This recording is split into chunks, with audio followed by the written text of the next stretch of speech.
Hello everyone, welcome back to my channel. আমি রয়েছি তোমাদের সাথে Ishita. Kashmir journey day 2 vlog গুলমার্গের সমস্ত অভিজ্ঞতা নিয়ে সকলকে আমার চ্যানেলে আবারও স্বাগত জানাচ্ছি। গত এপিসোডে আমরা দেখেছিলাম শ্রীনগরের মনোমুগ্ধকর ডাল লেক, উপভোগ করেছি শান্ত শিকারা রাইড, দর্শন করেছি শঙ্করাচার্য মন্দির আর রঙিন মোঘল গার্ডেন।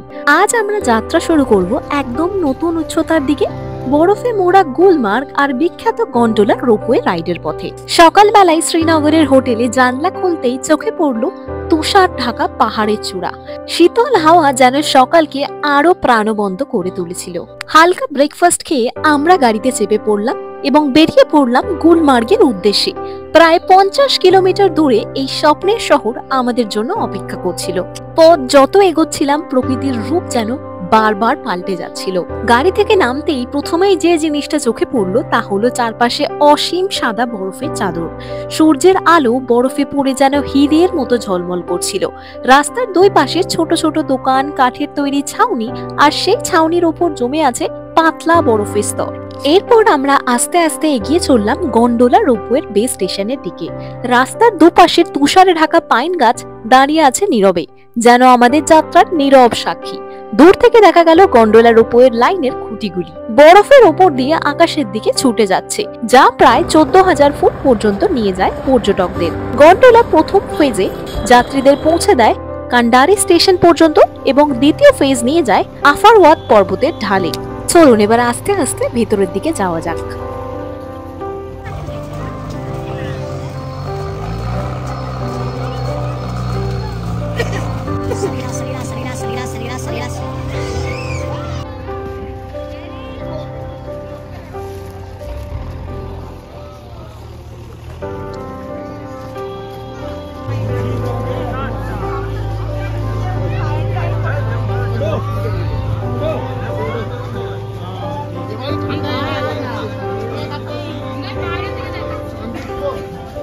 রোপওয়ে স্টেশনে গিয়ে দেখি লম্বা লাইন।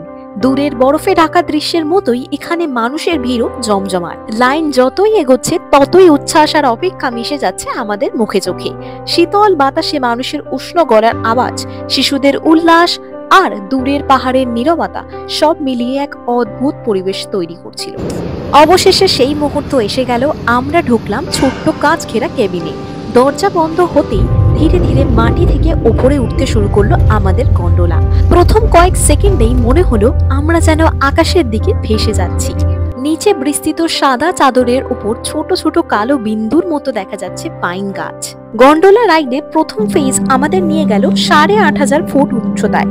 সেখান থেকে তুষারে মোড়া পাইন গাছ আর পাহাড়ের ঢাল যেন হাতের নাগালে। গন্ডোলার ভেতর থেকে তাকালে দেখা যায় স্কি করতে থাকা মানুষের সারি আর দূরের তুষারে চাদরে ঢাকা বিশাল প্রান্তর। প্রথম ফেজ শেষে আমরা আবার উঠে পড়লাম দ্বিতীয় ফেজে, আফারওয়াত পিকের পথে। উচ্চতা ক্রমশ বেড়ে গেল 13,000 ফুটের কাছাকাছি। বাতাস ঠান্ডা, চারপাশ সাদা বরফে আচ্ছাদিত। কখনো মনে হচ্ছে আমরা মেঘের ভেতর দিয়ে উড়ে যাচ্ছি, কখনো আবার মনে হচ্ছে তুষারের সমুদ্রের মধ্যে দিয়ে ভাসছি। এরপর অবশেষে শীর্ষে পৌঁছেই মুগ্ধ হয়ে গেলাম। সামনে বরফে ঢাকা হিমালয় শৃঙ্গ আর নিচে দেখা যাচ্ছে গুলমার্গের ছোট্ট ছোট্ট শহর। এখানে দাঁড়িয়ে যেন সময় থেমে গেছে। দ্বিতীয় ফেজ থেকে নামলেই এক অন্যরকম জগৎ দেখতে পাবে। যেদিকে তাকাই শুধু সাদা তুষারের সাম্রাজ্য। দূর থেকে দেখা যাচ্ছে আফারওয়াত শৃঙ্গ, যেটি এই অঞ্চলের সব থেকে উঁচু একটি চূড়া, যেখানে দাঁড়িয়ে মনে হয়েছিল আমি যেন মেঘের রাজ্যে এসেছি। এই জায়গায় এসে মনটা হঠাৎ কেমন যেন নরম হয়ে গেল। জীবনের ছোট ছোট টেনশন, দুশ্চিন্তা, অনিশ্চয়তা সবই ক্ষণিকের জন্য গলে জল হয়ে গেল এই বিশাল প্রকৃতির সামনে। এই মুহূর্তটা তোমাদের কতটা ভিডিওতে বলে বোঝাবো সেটা আমিও জানি না। এটা একটা আসল অনুভূতি যা ছবি বা ভিডিওতে পুরোটা ধরা যায় না। ঘন্টা খানেক পর গন্ডোলার ফেরার সময় এসে গেল।